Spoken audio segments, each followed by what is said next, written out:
Hello everyone, welcome to शिक्षा and अध्ययन। हम जो है यहाँ पे 4 पार्ट्स जो है कर चुके हैं। इसमें मुग़लों के रियोट्स हमने पढ़े, फिर हमने सिख गुरु परंपराएं पढ़ी, फिर हमने भक्ति आंदोलन के बारे में पढ़ा जो राष्ट्रव्यापी एक आंदोलन था। फिर हमने शिवाजी महाराज, छत्रपति शिवाजी और पेशवा जो है उसके बाद आने वाले जो मराठा जो सम्राट थे उनके बारे में जाना, राजा थे। आज हम 17वीं शताब्दी में जो मुग़ल थे ना, उनके प्रति अक्षेत्रीय विरोध हुए थे। तो उनमें जो है कौन कौन जो है शामिल थे, किन किन ने किस किस ने किस किस तरीके से जो है विरोध किया था। तो आज हम लेसन नंबर 5 पे पहुंच चुके हैं। पाठ जो है 5वां है, हमारा अध्याय 5वां है। इसमें हम जो है यही चीज़ें सारी की सारी पढ़ेंगे। इसमें हम जो है पर्टिकुलरली कुछ कास्ट्स के बारे में जानेंगे, जैसे राजपूतों के बारे में जानेंगे। ठीक है, राजपूतों ने किस तरीके के विरोध किए थे। हमारी वीर जाति है जाट, उनके बारे में पढ़ेंगे। फिर हम सतनामियों के बारे में पढ़ेंगे कि सतनामी कौन थे, इन्होंने किस तरीके से जो है डट के मुग़लों का सामना किया, खासकर मुग़लों का, क्योंकि लेसन तो मुग़लों के बारे में है ना। तो वो ये सारी की सारी चीज़ें, ये सारी की सारी बातें जो है हम इस लेसन में डिस्कस करने वाले हैं। बट आपने आखिर तक रुके रहना है यहाँ पे। और दूसरी बात ये है कि इस चैनल को आपने सब्सक्राइब करना है। अभी तक तो 30 सब्सक्राइबर्स भी नहीं हुए। बताइए ऐसे कैसे काम चलेगा। लगभग आधे से ऊपर मैंने एक बुक पढ़ा दी और फिर मैं सारी बुकों को पढ़ाने वाला हूँ। ठीक है, तो देखिए यहाँ पे क्या होता है। 1526 में जो बाबर है उसने इब्राहिम लोदी को हराया था पानीपत के प्रथम युद्ध में, है ना। तो उसमें क्या हुआ था, उसमें जो है हमारे यहाँ पे मुग़ल साम्राज्य की स्थापना हो गई थी। एक बार मैं लाइन टू लाइन पढ़ लेता हूँ, फिर आपको समझा देता हूँ, या सीधा ही समझा दें आपको, नहीं कुछ ना कुछ छूट जाता है, फिर मेरा ये मानना होता है। तो उसने क्या किया, अपने साम्राज्य का विस्तार किया। और उसके आगे जो है ये हम पढ़ चुके हैं पहले, चीज़ें जो मैं आपको बता रहा हूँ अभी। राणा संग्राम सिंह, मेदिनी राय जैसे वीर जो राजपूत शासक थे उनसे युद्ध करना पड़ा फिर उसको। उसके बाद जो है उसका पुत्र हुमायूं जो है गद्दी पर बैठा, उसको भी इसी तरीके से जो है रिवोल्ट्स यानी कि विद्रोहों या प्रतिरोधों का सामना उसको लगातार करना पड़ा। अकबर को हेमू यानी कि विक्रमादित्य जिसको उपाधि मिली हुई थी, हेमचंद्र या हेमू, को पानीपत के युद्ध में हराना पड़ा, है ना। फिर उसको सत्ता प्राप्त हुई थी। अकबर ने राजपूत शासकों की वीरता, वफादारी और शौर्य को देखते हुए उनके साथ मित्रतापूर्ण संबंध बना लिए थे। राजपूत नीति जिसको कहा जाता है इतिहास में, यद्यपि वे उसे भी मेवाड़ के शूरवीर राजा थे राणा उदय सिंह और महाराणा प्रताप से उसको लगातार संघर्ष करना पड़ा था।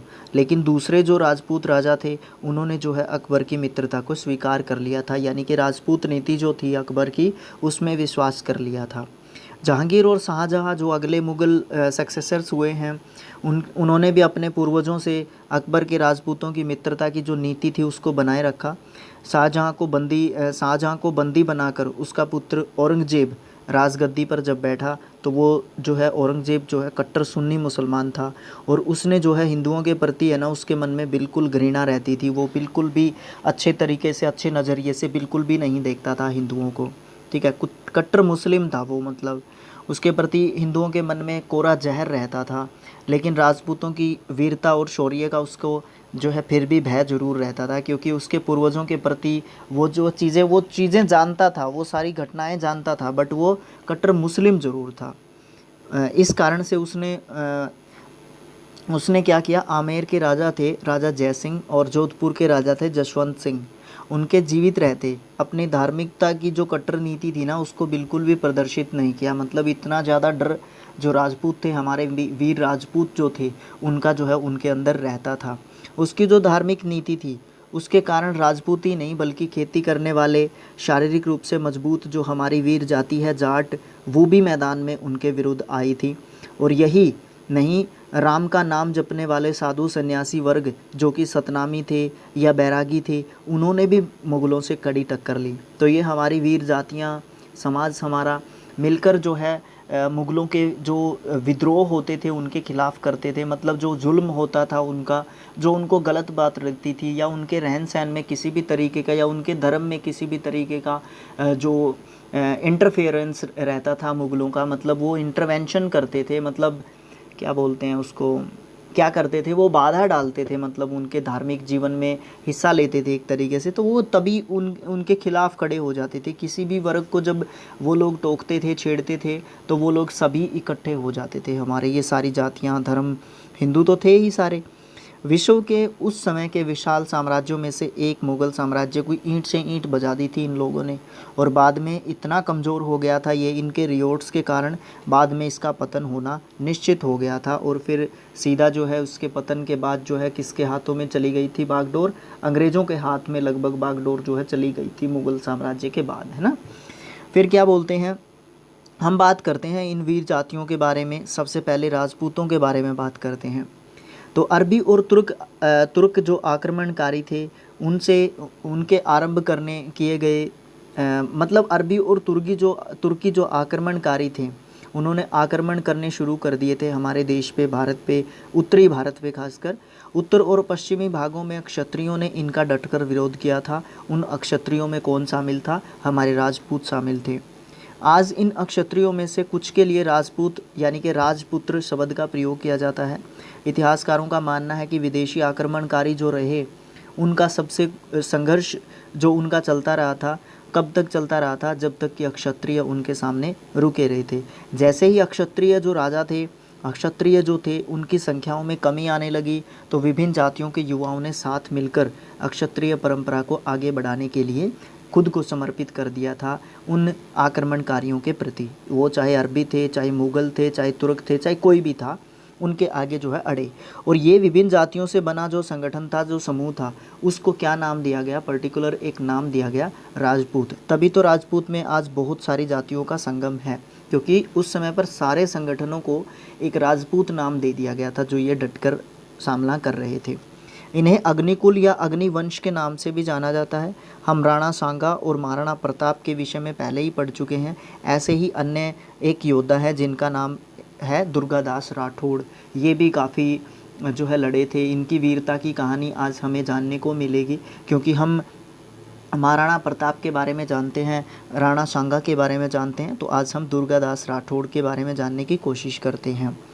ज़्यादातर आप यहाँ पे तो सिर्फ लेसन ही दिया गया है, यहाँ पे थोड़ा ही बताया गया है इनके बारे में। आप यूट्यूब पे इनकी और देख सकते हैं, वीरता की कहानियाँ देख सकते हैं, इनकी जो हमारे महान योद्धा हुए हैं इनके बारे में और ज़्यादा पढ़ सकते हैं, इंटरनेट से पढ़ सकते हैं, इनकी पुस्तकें जो इनके ऊपर लिखी गई हैं उनके बारे में जान सकते हैं, है ना। ऐसी चीज़ें कर सकते हैं। जोधपुर के राजा जसवंत सिंह की मृत्यु के बाद उनकी दोनों पत्नियां गर्भवती थी। दोनों ने एक एक पुत्र को जन्म दिया। एक बच्चे की मृत्यु शीघ्र ही हो गई थी और एक बच्चा बच गया था, उसका नाम था अजीत सिंह, जो कि राज्य का उत्तराधिकारी था। दिल्ली के राजा थे औरंगजेब, उस समय की बात की जा रही है।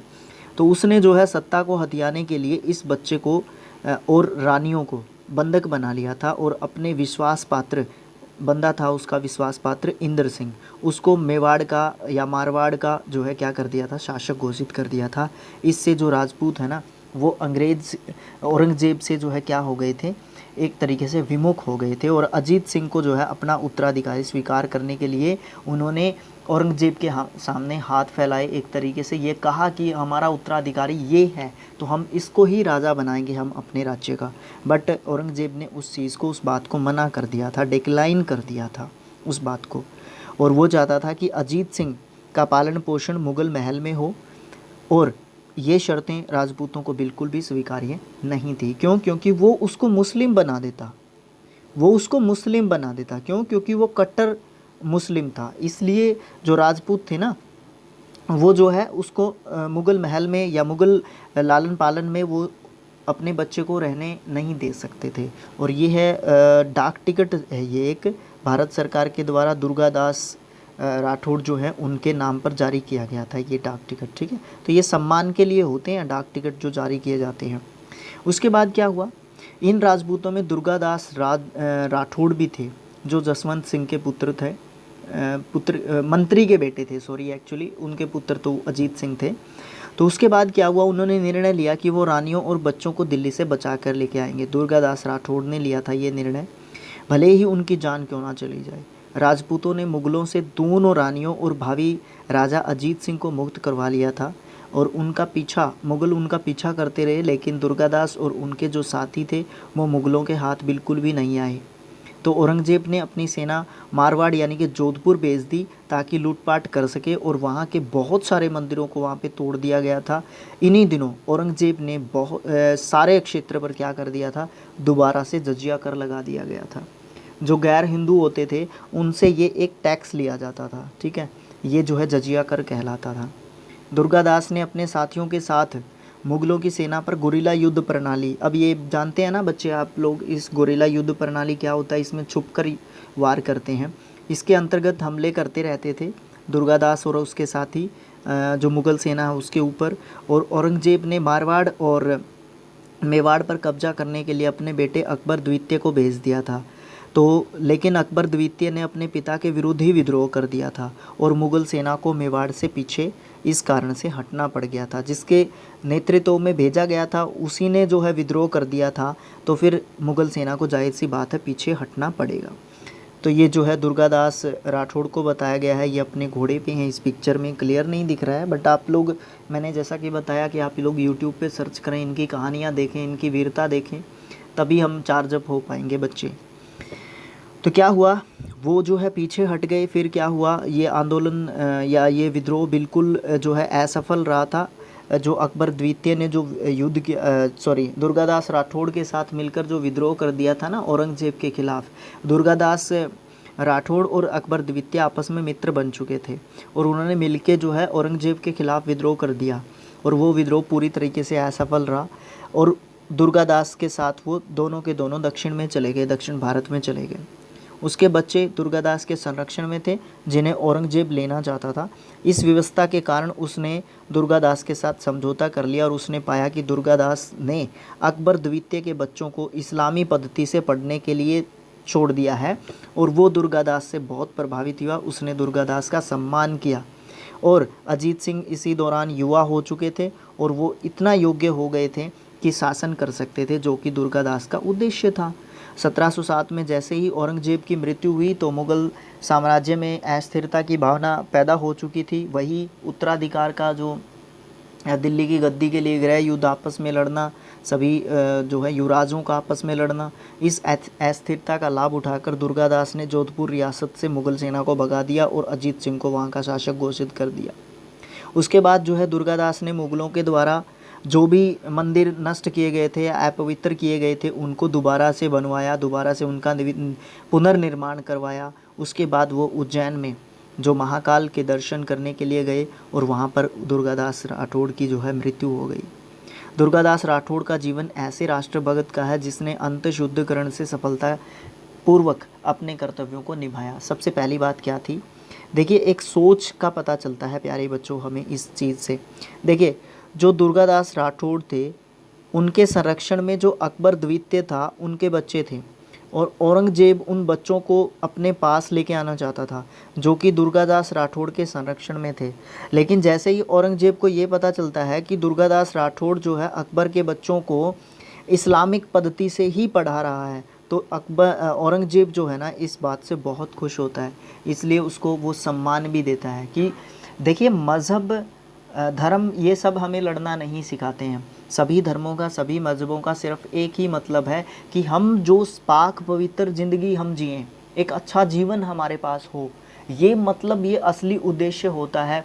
पढ़ाई का भी यही उद्देश्य होता है, सदाचार हम रहें, ईमानदार रहें अपने काम के प्रति, और धर्म का भी यही उद्देश्य होता है। धर्म हमें कभी भी लड़ना नहीं सिखाता। कहीं पे भी किसी भी धर्म में, किसी भी मज़हब में, किसी भी जगह पे ये नहीं लिखा गया है कि आपस में आपको लड़ना चाहिए। ये हमें दुर्गादास राठौड़ जैसे हमारे वीर जो शासक हुए हैं, जो हमारे वीर हुए हैं, महापुरुष हुए हैं, महापुरुष कहता हूँ मैं इन सभी को, ये हमें इनकी जीवन पद्धतियों से, इनके जीवन काल से हमें यही चीज़ें सीखने को मिलती हैं। फिर बात करते हैं जजिया कर के बारे में। ये एक धार्मिक कर है।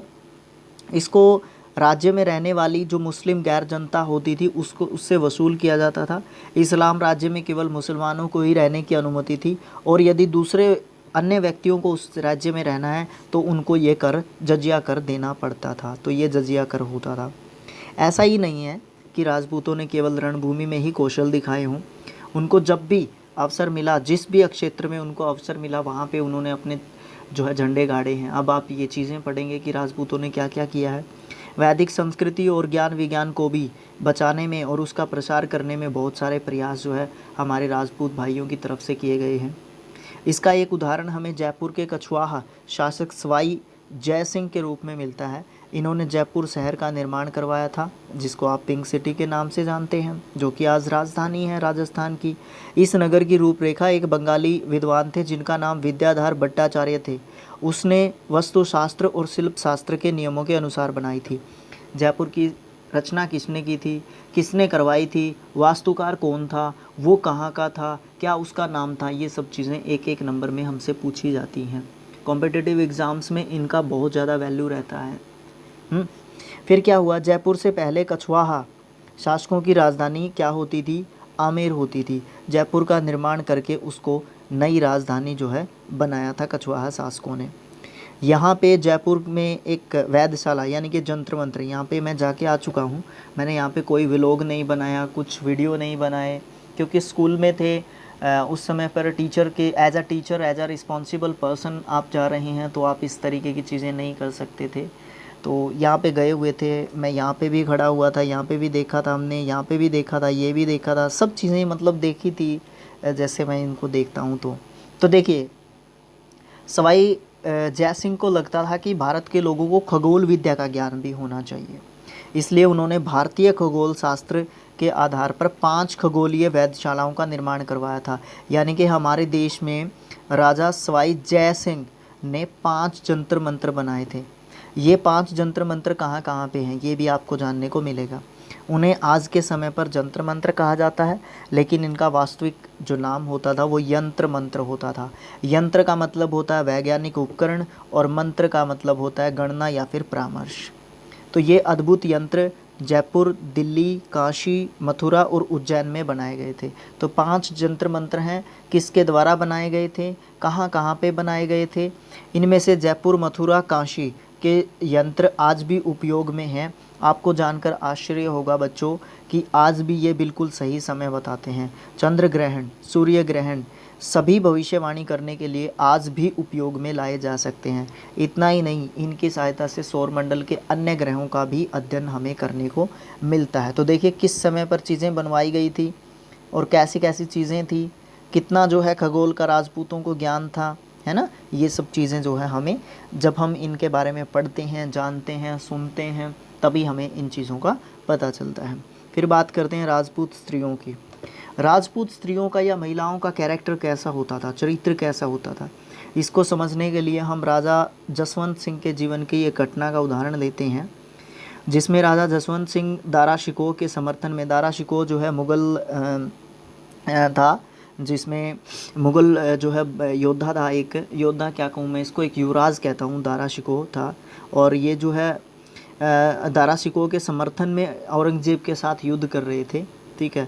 और इस युद्ध में बहुत से राजपूतों की मृत्यु हो गई थी और जसवंत सिंह बहुत ही मुश्किल से बच पाए थे। एक फ्रांसीसी इतिहासकार हैं बर्नियर, इनके अनुसार राजा जसवंत सिंह की पत्नी को जब राजमहल में ये सूचना मिली कि राजा अपने 8000 बहादुर राजपूतों में से युद्ध के बाद बच गए और 500 सैनिकों के साथ वापस लौट आए हैं, तो उसने द्वार बंद करने का आदेश दे दिया था। और रानी ने ये कहा कि जो युद्ध में जो विजय प्राप्त नहीं कर सका तो उसको वीर गति प्राप्त हो जाना चाहिए था।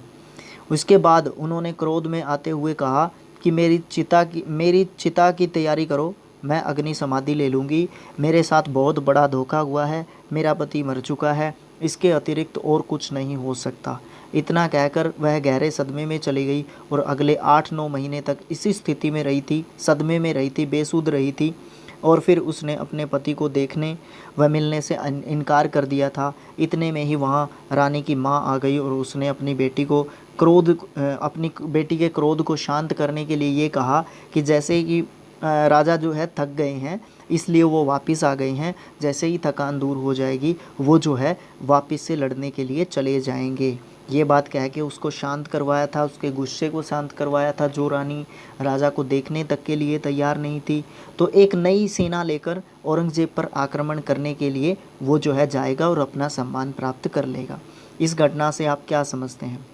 राजपूत महिलाओं का चरित्र और चरित्र जो है कैसा होता था, उनमें कैसी दृढ़ता होती थी, इतनी दृढ़ता के साथ वो बात कर रही थी।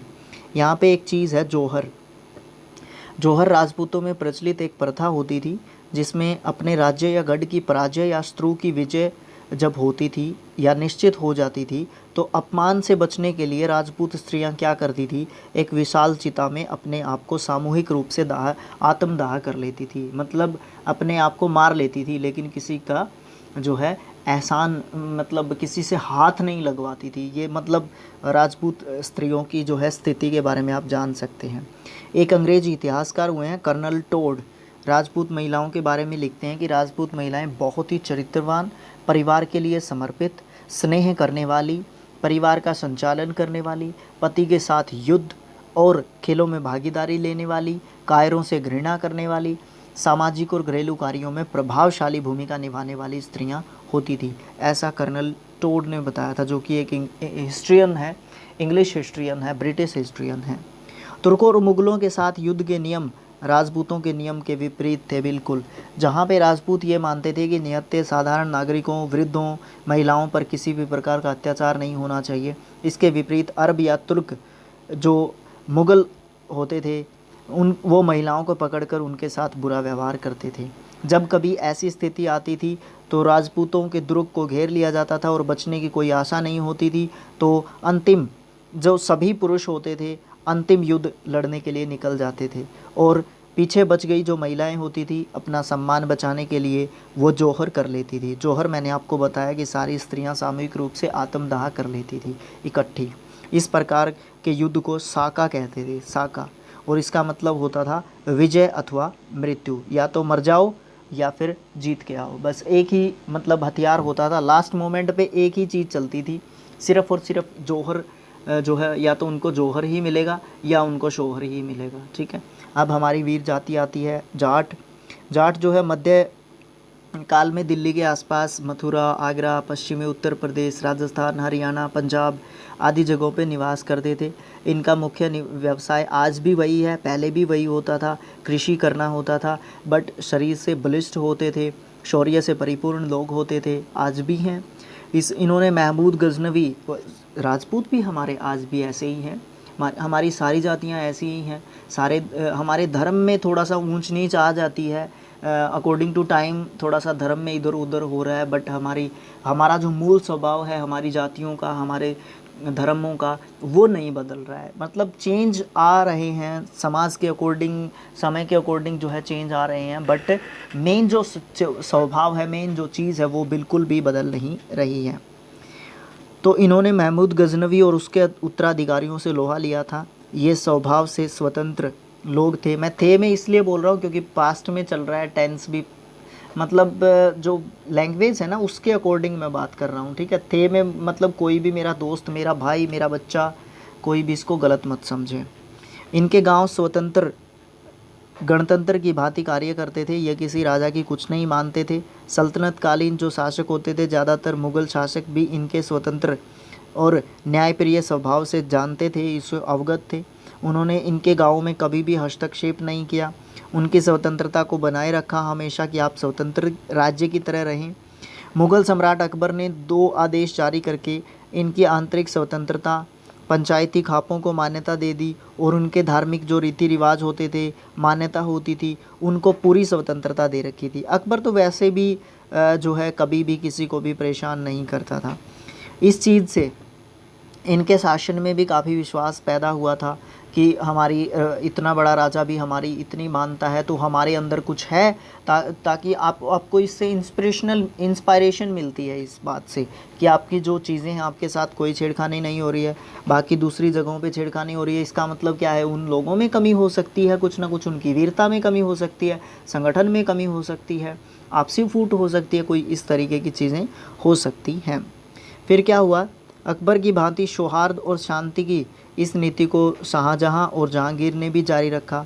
अंग्रेज़, फिर वहाँ पे अंग्रेज़ आ जाता है, ये अंग्रेज़ ही है, ये औरंगज़ेब, मतलब ये जो है कट्टर था। इसकी तानाशाही शासन और शोषणकारी नीतियों से जो हमारे कृषक समाज है, जाट समाज है, उसमें जो है क्या हो जाती है, बेचैनी और असंतोष हो जाता है।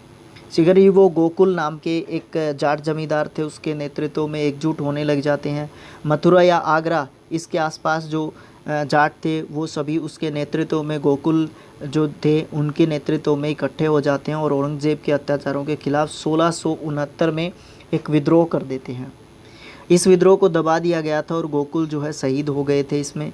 लेकिन इस विद्रोह और मुग़ल जो अत्याचार थे, उन्होंने जो मुग़लों के अत्याचार थे, खासकर औरंगज़ेब के कह लीजिए आप, अत्याचारी जो है शासक था वो एक, तो उसके विद्रोहों के कारण जो विद्रोह था उसको तो दबा दिया था, बट जो वो चीज़ जो खड़ी हो चुकी थी, जो संगठन था, वो जो है बिल्कुल भी नहीं मरा था। आगे और किसी ने उसको संभाल लिया। जैसे उसमें नाम आते हैं, ब्रजराज का नाम आता है, राजाराम का नाम आता है, चूड़ामन का नाम आता है, बदन सिंह का नाम आता है, सूरजमल का नाम आता है। इन्होंने ये संघर्ष जो है बिल्कुल जारी रखा। इस संघर्ष ने अन्य संघर्षों को जन्म दिया, जैसे मुग़लों के पतन में महत्वपूर्ण भूमिका निभाई। इस संघर्ष को इस प्रकार से आप समझ सकते हैं। सबसे पहले गोकुल के बारे में जानने की कोशिश करते हैं। एक पर्सनैलिटी है, गोकुल जाट भी के नाम से भी इनको जाना जाता है हमारी हिस्ट्री में। तो गोकुल को जाटों का अग्रणी राजनीतिक नेता कहा जाता है। वह सिनसिनी गांव के जमींदार रोड़िया सिंह का पुत्र था और उसका वास्तविक नाम ओला था। बहुत सारे स्रोतों में उसको कन्नड़ देव भी कहा जाता है, ठीक है, कान्हड़ देव। वो एक वीर पुरुष था, उसमें आदम्य साहस, वीरता और संगठन क्षमता आदि गुण थे। इन्हीं के कारण तो वो एक समर्थ राजनीतिज्ञ था या एक कुशल शासक था। शासक की तरह काम किया उसने, जिसके बल पर उसने कृषि करने वाले साधारण कृषकों को सैनिक के रूप में संगठित करके उनको विशाल और शक्तिशाली मुग़ल साम्राज्य के विरुद्ध खड़ा कर दिया था। गोकुल ने आगरा के या फिर मथुरा के कृषक जो समाज था उसमें व्याप्त जो असंतोष था उसको विद्रोह में बदल दिया था। तो मतलब ये टैलेंट होता है आपका एक, है ना, उस गुस्से को विद्रोह में बदलना बहुत बड़ी बात होती है। तो फिर वो विद्रोह जो है काफ़ी भड़क उठा था, ठीक है, 1669 में, 1669 में ये विद्रोह जो है गोकुल के नेतृत्व में अधिकतर जाटों द्वारा हुआ, लेकिन इसमें कुछ अन्य जातियां भी शामिल थी, जैसे कि मेव, मीना, अहीर, गुज्जर, निरुका, पंवार और भी बहुत सारी जातियां इसमें शामिल थी। क्योंकि शुरुआत करने की ज़रूरत होती है। कई बार क्या होता है, शुरुआत की हमें ज़रूरत पड़ती है, आगे हम चीज़ों को अपने आप करते जाते हैं। तो ये चीज़ जो है वहाँ पे देखने को मिली हमें। मथुरा के फौजदार उस समय पर थे अब्दुल नबी। उसने सैनिकों की टुकड़ी के साथ विद्रोहियों पर आक्रमण कर दिया। इस लड़ाई में विद्रोहियों ने अब्दुल नबी को मारकर विजय प्राप्त की और इस विजय से उत्साहित होकर गोकुल जो था उसने शदाबाद परगने पर अधिकार कर लिया था। तो मतलब क्या है कि उन्होंने जो है एक संगठित जो है सेना की तरीके से वो लोग लड़े थे और उस फौजदार को उन्होंने हटा दिया था वहाँ से। फिर आगरा तक फैल गया था इनका जो प्रभुत्व था। फिर क्या हुआ, शिकन सैफ शिकन नाम के व्यक्ति को मथुरा का नया फौजदार बनाया गया, लेकिन विद्रोह फैलता गया। मुग़ल सम्राट ने कूटनीति का सहारा लेते हुए गोकुल को माफ़ी प्रस्ताव पत्र भेजा, जिसे उसने नकार दिया था, क्योंकि वो समझ चुका था कि ये औरंगज़ेब की एक चाल हो सकती है। विद्रोह के विस्तार को देखते हुए औरंगज़ेब ने स्वयं ही लड़ने का निश्चय किया और शाही सेना के साथ प्रस्थान कर दिया। मुग़ल सम्राट ने रेवाड़ा, चंद्राखा, सरखुद में विद्रोह को दबाने के लिए हसन अली खान को भेज दिया। विद्रोहियों ने वीरता से सामना किया।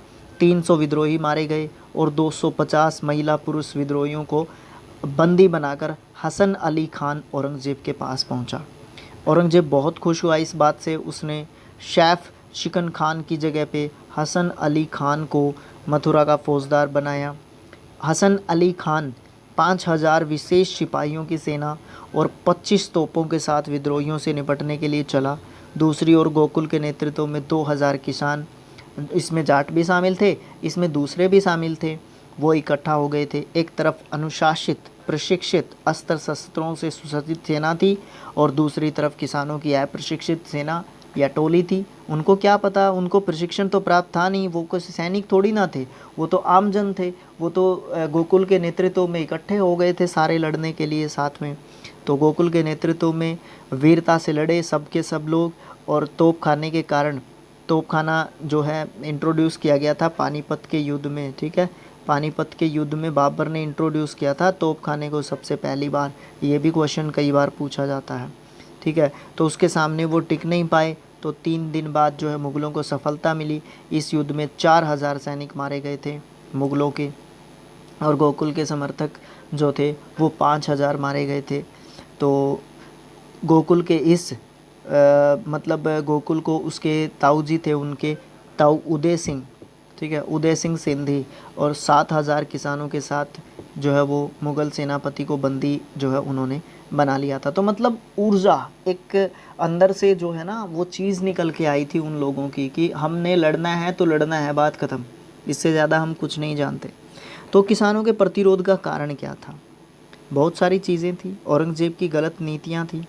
इसमें बहुत सारे आदेश, जिसमें मंदिरों का जीर्णोद्धार या नए मंदिरों पर रोक लगाना, कई मंदिरों को तोड़ना, 1665 में सार्वजनिक रूप से दिवाली या होली बनाने पर प्रतिबंध लगाना, 1668 में हिंदुओं को उनके त्यौहार मनाने से रोकना, तीर्थ यात्रा कर दोबारा से लगा देना, किसानों का शोषण करना, 1665 में जजिया कर को दोबारा लेके आना, ठीक है, 67 में मुस्लिम व्यापारियों से जो है कर लेना बंद करना।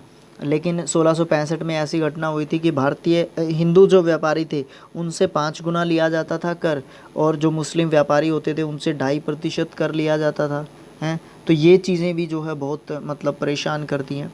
ये मथुरा में स्थित एक श्री कृष्ण की जन्मभूमि पर मंदिर बनाया गया था, उसके एक भाग को तोड़कर ईदगाह बनवाई थी औरंगज़ेब ने। तो इस तरीके की चीज़ों से तो भड़केंगे ही हम लोग। फिर बात करते हैं, ये शहीद हो गए थे हमारे गोकुल जी, है ना। तो इन्होंने जो है काफ़ी मतलब इनके बारे में ये कहा जाता है कि काफ़ी वीर पुरुष थे जिन्होंने लड़ना सिखाया एक तरीके से, है ना। तो इन्होंने लड़ना सिखाया, इन्होंने संगठन किस तरीके से काम करता है ये सब चीज़ें सिखाई, विद्रोह किस तरीके से किया जाता है ये चीज़ें सिखाई। तो इस तरीके की बातें हमें गोकुल के जीवन से सीखने को मिलती हैं। ब्रजराज एक दूसरे व्यक्ति हुए हैं हमारे, उनके विरोध की बात करते हैं, किस तरीके से उन्होंने विरोध किया था। अंग्रेज़ों के हाथों गोकुल की दर्दनाक मृत्यु से जाटों में आक्रोश फैल गया। उन्होंने आगरा और मथुरा के पास की सारी सेनाओं और सैनिक चौकियों को जलाना शुरू कर दिया या लूटना शुरू कर दिया। सिनसिनी गांव के ब्रजराज, उनके भाई भज्जा सिंह और भज्जा सिंह के पुत्र थे राजा राम, उसके नेतृत्व में सारे दोबारा फिर इकट्ठे हुए। 1680 में 80 से लेके 82 के बीच में जाट विद्रोहियों ने नेतृत्व ब्रजराज को दे दिया था, गोकुल की बजाय ब्रजराज। अब गोकुल तो शहीद हो चुके थे, अब ब्रजराज को नेतृत्व दे दिया गया था। भू राजस्व देने से उन्होंने मना कर दिया, तो औरंगज़ेब ने मुल्लत को आगरा का फौजदार बनाकर जाटों का दमन करने के लिए भेजा। उसने जो है जाटों के सामने घुटने टेक दिए, क्योंकि उसके टिकवा दिए थे, टेके नहीं थे, उसने टिकवा दिए थे उसके। 1682 में ब्रजराज को घेर लिया गया। ब्रजराज जो है शहीद हो गया, और उसके बाद जो है राजा राम के पास जो है जाटों का जो समुदाय, जाट समुदाय का जो नेतृत्व था वो किसके पास आ गया था? राजा राम के पास आ गया था, जो कि भज्जा सिंह का जो है बेटा था, ठीक है। उसके बाद क्या हुआ, ये भी एक वीर योद्धा था। उसने इतिहास से शिक्षा ली थी कि मुग़लों से सीधी टक्कर लेने में तो फ़ायदा नहीं है, तो फिर इसने गोरिल्ला युद्ध से ही लड़ने का निश्चय किया। और औरंगज़ेब इस समय पर दक्षिण भारत में था, क्योंकि वो अपने साम्राज्य को बहुत ज़्यादा फैलाना चाहता था। इसी कारण से अंग्रेज़ जो अधिकारी थे वो जो है औरंगज़ेब के हिसाब से ही चलते थे। तो औरंगज़ेब इस समय पर दक्षिण में गया हुआ था, तो इसलिए राजा राम ने इस अवसर का लाभ उठाना चाहा। तो सबसे पहले राजा राम ने सभी अक्षेत्रीय जो वीर थे उनको एक बार फिर से एकजुट किया, और उसके बाद उसने सैनिक प्रशिक्षण करवाने के उद्देश्य से वो घने जंगलों में चले गए, ताकि उनको कुछ सेना को इसी तरीके से ऐसे ही लड़ने का कोई फ़ायदा नहीं था, मुँह उठा के लड़ने का कोई फ़ायदा ही नहीं निकलने वाला था। तो क्या करना पड़ता हमें जो है प्रशिक्षण ले के फिर जो है हम लड़ सकते थे। तो इन्होंने जंगल में जाकर युद्ध का प्रशिक्षण या सैनिक प्रशिक्षण एक तरीके से करने की कोशिश की थी, और इसी उद्देश्य से वो जंगलों में चले गए थे। राजा राम के नेतृत्व में आगरा मथुरा के क्षेत्र में सरकारी माल को लूटना शुरू कर दिया था। जैसे ही सेना तैयार हो गई थी उसी समय पर आगरा का सूबेदार डर के भाग गया और किले में अपने आप को उसने बंद कर लिया। 1687 में औरंगज़ेब के पोते थे बेदार बख्त ने जाटों का दमन करने के लिए जो है बीड़ा उठाया। उसके पहुंचने से पहले राजा राम ने 1688 में सिकंदरा में अकबर के मकबरे पर आक्रमण करके और उसकी कब्र को खुदवाकर उसकी हड्डियां जला दी और उसके मुख्य द्वार को तोड़ दिया और छत पे बहुत सारी मूल्यवान जो धातुएं होती हैं उनको उतार लिया। और फिर क्या किया, इस तरीके से उसने कहा कि मैंने जो है गोकुल की मौत का बदला ले लिया है। बेदार वक्त अप्रभावी सिद्ध हुआ उस समय पर, क्योंकि वो उसका मुकाबला ही नहीं कर पाया राजा राम का। फिर औरंगजेब ने आमेर के बिशन सिंह को लड़ने के लिए भेजा। दोनों में युद्ध हुआ। राजा राम वीर गति को प्राप्त हो गया, यानी कि बिशन सिंह के हाथों राजा राम मारा गया। लेकिन जाटों ने अभी भी मुग़लों के विरुद्ध जो है विरोध जारी रखा। फिर हम बात करते हैं राजा सूरजमल हुए थे एक, उनकी बात करते हैं। महाराजा सूरजमल के द्वारा बनाया गया लोहगढ़ का दुर्ग एक अजय दुर्ग है। इसको अजयगढ़ के नाम से भी जाना जाता है। प्राचीर मिट्टी की प्राचीरता होने के कारण, मतलब मिट्टी की बहुतायता होने के कारण इसे मिट्टी दुर्ग भी कहा जाता है। इसके उत्तरी द्वार का दरवाज़ा अष्ट धातु का बना है। जवाहर सिंह दिल्ली विजय पर लाल किले से जो है लेकर आए थे। कौन? जवाहर सिंह दिल्ली विजय पर लाल किले से कर लेके आए थे, है ना। तो इस तरीके की जो है चीज़ें हमें देखने को मिलती हैं। ये जो है जाट राजा थे सूरजमल, उनके द्वारा लोहगढ़ का दुर्ग जो है बनाया गया था, वो कुछ इस तरीके का था। और लोहगढ़ का दुर्ग जो है बाहर से कुछ इस तरीके का दिखाई देता था। फिर हम बात करते हैं जाट राज्य की स्थापना कब हुई थी। एक्चुअली में राजा राम की मृत्यु हो चुकी थी। फिर जाट चूड़ामल के नेतृत्व में सारे इकट्ठे हुए थे। 1707 में जैसे ही औरंगजेब की मृत्यु हुई, उसके बाद मुग़ल बहुत कमज़ोर हो गए थे, क्योंकि गृह युद्ध छिड़ गया था, कौन राजा बनेगा। इस चीज़ का लाभ चूड़ामल ने उठाया और अपनी शक्ति को संगठित किया।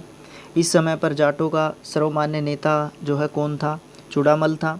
और उसने जो है सैनिक और राजनीतिक दृष्टि से सभी को संगठित करके सिनसिनी में जाट राज्य की स्थापना कर दी। चूड़ामल के बाद बदन सिंह ने अपनी योग्यता से एक जाट राज्य का विस्तार किया। उसके बाद बदन सिंह का पुत्र था सूरजमल, जो सबसे फेमस हुआ था। इसने जो है सैनिक युद्धों में विजय प्राप्त करके भरतपुर के निकट एक राज्य की स्थापना की थी, जाट राज्य की स्थापना की थी। सही अर्थों में वह भरतपुर के जाट राज्य का संस्थापक था। और उस समय के भारत के महान राजाओं में से एक सूरजमल था। उसे जाट जाति का प्लेटो भी कहा जाता है। जाट जाति का प्लेटो किसको कहा जाता है? राजा सूरजमल को। महाराजा का टैग भी इनको दिया गया था। मुग़लों के धार्मिक अत्याचारों के विरुद्ध जाटों का उदय हुआ था और जाटों ने अपने परंपरागत रीति रिवाजों और स्वतंत्रता में मुग़लों को हस्तक्षेप करने से बिल्कुल रोक के रखा था। पूरे ब्रज प्रदेश पर अधिकार स्थापित करने के बाद सूरजमल ने 12 जून 1761 में मुग़लों की द्वितीय शाही राजधानी आगरा पर भी अधिकार कर लिया था। तो मतलब इतना महान जो है जाट राजा हमारा हुआ था महाराजा सूरजमल। ठीक है, महाराजा सूरजमल जो है काफ़ी फेमस राजा हुए हैं और आज भी इनके बारे में बहुत कुछ बताया जाता है।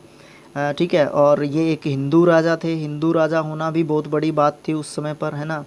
तो ये सब चीज़ें हम जो है इस महान जाति के बारे में, इस महान चीज़ के बारे में जानते हैं। हमने राजपूतों के बारे में पढ़ा, हमने जाटों के बारे में पढ़ा, अब हम सतनामियों के बारे में पढ़ते हैं, जो कि हमारा टॉपिक का एंडिंग पॉइंट जो है रहेगा। सतनामी मध्य युग के भक्ति आंदोलन की एक उपज थी। सतनामी संप्रदाय की स्थापना 1543 में नारनौल क्षेत्र के बिश्नेर गांव में बीरभान नामक एक भक्त ने की थी और ये साध के रूप में की गई थी। रैदासी संप्रदाय जो है इसी प्रकार की एक शाखा थी जो रैदास नामक भक्त ने की थी। ठीक है, उसके बाद वैष्णव संत थे रामानंद, उसके प्रमुख शिष्यों में से एक ये माने जाते हैं। ठीक है, उसके बाद बताया जाता है कि बीरभान उद्धव दास नामक रैदास के जो है शिष्य हुए हैं। ये कौन से ईश्वर में मानते थे? साध जो है एक ईश्वरवादी थे, ये एक ही भगवान को मानते थे। ये ईश्वर के सच्चे अर्थात सतनाम में विश्वास करते थे। मतलब भगवान का सच्चा होना सतनाम का मीनिंग होता है, इसलिए इनको सतनामी कहा जाता है। भौतिक जगत से दूर रहना, सन्यासी जीवन बिताना, इन सब चीज़ों में ये विश्वास रखते थे।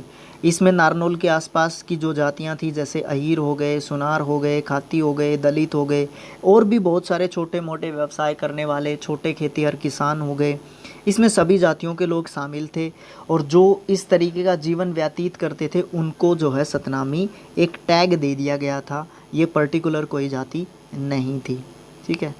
ये किस प्रकार से रहते थे, ये अपना सिर मुंडवाते थे, भौहें भी मुंडवा लेते थे और चेहरा भी मुंडवा लेते थे, इसलिए इनको मुंडिया साधु भी कहा जाता है।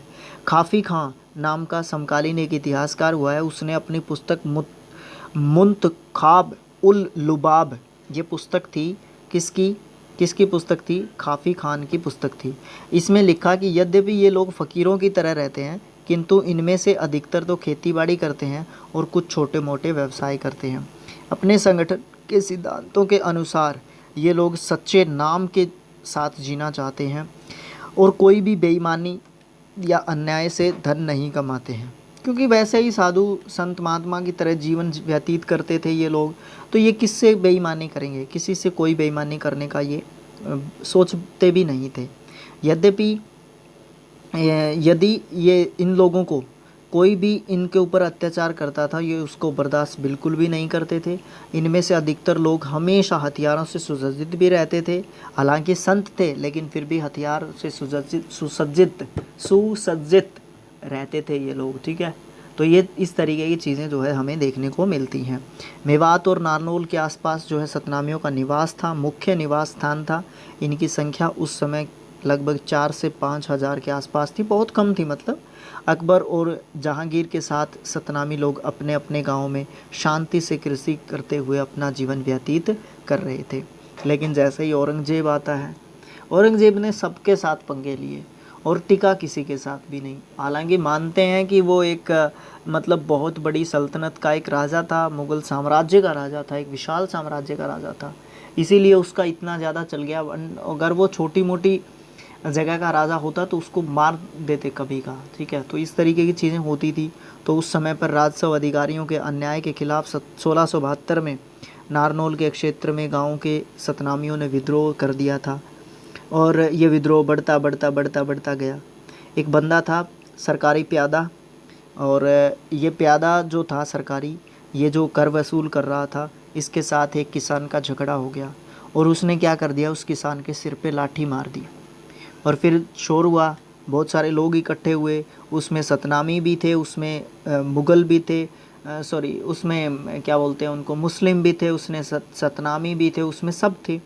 तो वहाँ पे जो है मुद्दा जो है बहुत ज़्यादा बढ़ गया था और उस मुद्दे के बढ़ने के बाद जो है क्या हुआ, उस प्यादे को जो है पूरी तरीके से पीट दिया गया सतनामियों की तरफ से। तो इस बात का जो है शिकदार को पता चल गया, ठीक है। सिकदार जो है उस प्यादे से थोड़ा सा बड़ा होता है, जो उस क्षेत्र की देखभाल करता है। तो उसको इस बात की जानकारी मिली कि उसको पीट दिया गया, तो वो अपनी सैनिक टुकड़ी के साथ पहुंचा वहाँ पे। उसकी सैनिक टुकड़ी को भी हरा दिया गया, उसको भी पीट दिया गया, ठीक है। तो इस तरीके से जैसे जैसे जो है कोई भी आता गया मुग़लों की तरफ से, मुग़ल सरकार सेना की तरफ से, या मुग़ल जो शासक है औरंगजेब, उसकी तरफ से जो भी भेजा जाने लगा, जैसे जैसे बात उड़ती गई, ऊपर जो है बढ़ती गई और उसने एक विद्रोह का रूप ले लिया था। सतनामियों ने औरंगजेब के विरुद्ध धर्म युद्ध का बिगुल बजा दिया था। वे सिर पर कफन बांधकर युद्ध में कूद पड़े थे। सतनामियों का उत्साह बहुत ज़्यादा बढ़ा हुआ था। उन्होंने फौजदार ताहिर खान और उसकी सेना को बुरी तरीके से पीट कर भगा दिया था, पराजित कर दिया था। नारनौल नगर पर सतनामियों का अधिकार हो चुका था। सतनामियों द्वारा शाही दफ्तरों, शाही खजाने को लूट लिया गया था। सतनामियों ने अपनी सरकार बनाकर नारनौल क्षेत्र की व्यवस्था अपने हाथ में ले ली थी। स्थान स्थान पर चौकियां बनाकर किसानों से भू राजस्व इकट्ठा किया। मुग़ल शासन और सरकार के सभी प्रतीक चिन्ह बुरी तरीके से नष्ट भ्रष्ट मिटा दिए गए थे। औरंगजेब की घबराहट और विशाल सेना का कूच किस तरीके से किया गया। सतनामियों की सफलता की सूचना जब मुग़ल बादशाह औरंगजेब तक पहुंची तो उसको बहुत ज़्यादा चिंता हुई। चिंता के कारण मुग़ल दरबार में घबराहट और बेचैनी फैलने लगी। कई मुस्लिम शासक या जो राजपूत सेनापति जो उसका क्या बोलते हैं उसको अधीनता स्वीकार कर चुके थे, वो सतनामियों से लड़ने से मना कर चुके थे। बहुत सारे मुस्लिम शासक या सतनामी राजपूत जो सेनापति थे। अफवाहों का बाज़ार बहुत ज़्यादा गर्म हो चुका था, क्योंकि विद्रोह अपनी चरम सीमा पर पहुंच चुका था। सतनामियों पर मुग़ल अस्त्र शस्त्रों का कोई दबाव नहीं था, कोई डर नहीं था उनको। 15 मार्च 1672 को औरंगज़ेब ने एक विशाल मुग़ल सेना शहज़ादा मोहम्मद अकबर और उसके योग्य सेना नायकों के साथ नारनौल में भेज दी।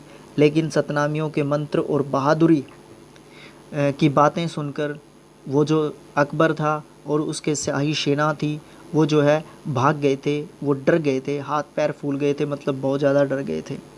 औरंगज़ेब ने स्वयं जादू टोने और अपने हाथों से आयतें लिखकर शाही झंडियों पर सिलवाई ताकि शाही सेना का आत्मविश्वास बढ़े और वो युद्ध जीत सकें। तो कहने का मतलब क्या है, सतनामियों ने इतना ज़्यादा डर फैला दिया था उस समय पर उस विद्रोह को, मतलब कहाँ एक कर लेने वाला एक छोटा सा प्यादा और कहाँ पे औरंगज़ेब के साथ युद्ध लड़ना, तो मतलब ये सतनामी ही कर सकते थे। तो ऐसी महान जो है संगठन, ऐसी महान जातियाँ, ऐसे महान लोग जो है हमारे समाज में, हमारे जीवन में जिनके बारे में हमें पढ़ने को मिल रहा है, हम मतलब एक तरीके से हम सौभाग्यशाली अपने आप को मानते हैं कि इस तरीके के वीरों के हम जो है क्या हैं, आज वंशज हैं हम, है ना। और हम जो है क्या कर रहे हैं अपने समाज के लिए, अपने देश के लिए, अपने राष्ट्र के लिए, है ना। तो ये सब चीज़ें होती हैं। तो फिर औरंगज़ेब ने लास्ट में क्या किया, उसने सोचा कि मुझे है ना मेरी सेना को चार्ज अप करना पड़ेगा और मैं आत्मविश्वास मेरी सेना खो चुकी है, उस आत्मविश्वास को मैं किस तरीके से रीगेन कर सकता हूँ। तो उसने क्या किया, झंडे बनवाए, उसमें जादू टोने या तंत्रों का सहारा लिया। उसने बहुत सारे स्लोगन्स लिख लिख के झंडों पे लगवा के जो है अपनी सेना को चार्ज अप करने की कोशिश की ताकि उसकी सेना का आत्मविश्वास वापस से लौटे और वो सतनामियों के साथ युद्ध लड़े और उस विद्रोह को कुचल कर वापस जो है औरंगज़ेब के पास पहुँचे। सतनामियों की शहादत होगी अब, क्योंकि अब क्या हो गया था, सेना चार्ज अप हो चुकी थी। दोबारा से सेना नारनौल पहुंचती है। सतनामी भूखे शेर की तरह पहले की तरह उनके ऊपर टूट पड़ते हैं।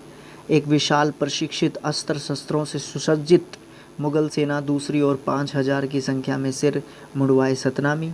उनके बीच में फिर भी युद्ध होता है, डट कर वो सामना करते हैं। सतनामियों की वीरता, शौर्य और रण कौशल देखकर बड़े बड़े मुग़ल सैनिकों के पसीने छूट चुके थे। पीछे न हटने की तो जैसे सतनामियों ने सौगंध खा रखी थी। सैकड़ों सतनामी कट कर ढेर हो गए, लेकिन मुग़ल सेना आगे नहीं बढ़ सकी। बहुत ज़्यादा संख्या और हथियारों से सुसज्जित और अनुशासित ढंग से लड़ने वाली जो मुग़ल सेना है उसकी विजय हो चुकी थी। 5000 सतनामियों की शहादत हुई। सतनामी विद्रोह ने औरंगज़ेब जो है इस तरीके से सतनामियों के विद्रोह को जो है दबाने में सफल हुआ। यहाँ पे एक दृश्य भी दिया गया है मुग़ल सेना और सतनामियों के बीच जो संघर्ष है उसका। उसके बाद हरियाणा के क्षेत्र में बहुत सारे धार्मिक स्थलों पर जो है उसने अपनी भड़ास निकाली और बाद में इसी भड़ास ने गलती कर दी।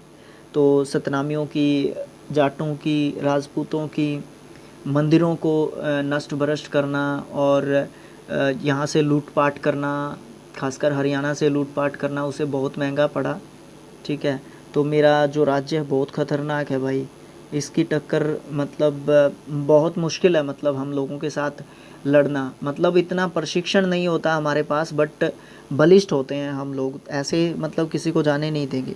तो ये सब कारण रहे मुग़ल साम्राज्य के पतनों में से।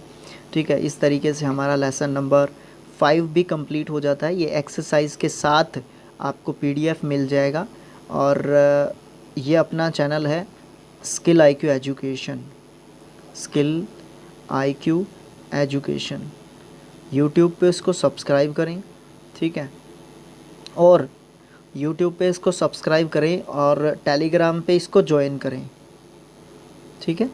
ये PDF जो है ना आपको वहाँ पे इजीली अवेलेबल हो जाता है, अन्यथा आपके पास बुक होगी ही। मिलेंगे 6th पार्ट में, जो कि 18वीं शताब्दी का भारत होगा। 18वीं शताब्दी में भारत की जो स्थिति थी वो कैसी थी, क्या क्या यहाँ पे चल रहा था, ये चीज़ें अब हमें पढ़ने को मिलेंगी। और फिर ये बुक कहाँ तक जाती है, 1857 की क्रांति तक ये जाती है, जो कि 9th लेसन यानी कि पार्ट नंबर 9 में हमें ये चीज़ पढ़ने को मिलेगी कि हमारी क्रांति के कैसे हुई थी, क्या क्या चीज़ें हुई थी, ये सब चीज़ें हम देखेंगे, ठीक है। फिर हम यूरोपियन लोगों की घुसपैठ देखेंगे, किस तरीके से वो हमारे यहाँ पे आए थे, किस तरीके की उनकी नीतियाँ रही थी। फिर कंपनी की स्थापना, जब 1600 में ईस्ट इंडिया कंपनी की स्थापना हुई थी, ईस्ट इंडिया कंपनी की स्थापना के बाद उनकी शोषणकारी नीतियाँ कैसी रही, उनका विरोध भी हुआ। फिर 1857 में तो विद्रोह ही हो चुका था, ठीक है, वो सफल क्यों नहीं हुआ, उसके पीछे की चीज़ें जो है हमें यहाँ पे जानने को मिलेंगी। तो बच्चे, आप इस चैनल को सब्सक्राइब करें। ये स्किल IQ का अल्टरनेट चैनल है, मेन चैनल हमारा स्किल IQ एजुकेशन है।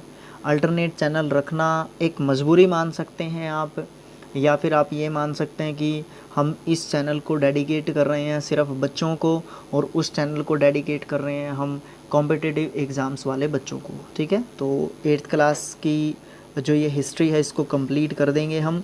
उसके बाद 8th क्लास की ज्योग्राफ़ी को हम देखेंगे, ठीक है, 8th क्लास की ज्योग्राफ़ी। और इसके साथ साथ 6th क्लास की ज्योग्राफ़ी भी हम स्टार्ट करेंगे जल्द ही अपने चैनल पे। तो ये सारी चीज़ें, यानी कि SS का भरपूर मटेरियल आपको मिलेगा, SS और साइंस का, ठीक है, भरपूर मटेरियल आपको मिलेगा। 6th क्लास से लेके 10th क्लास तक का हम डालने की कोशिश करेंगे इस चैनल पे। तो आप जो है इस चैनल को सब्सक्राइब कर लें। तो thanks for watching, thank you so much बच्चों, बाय बाय।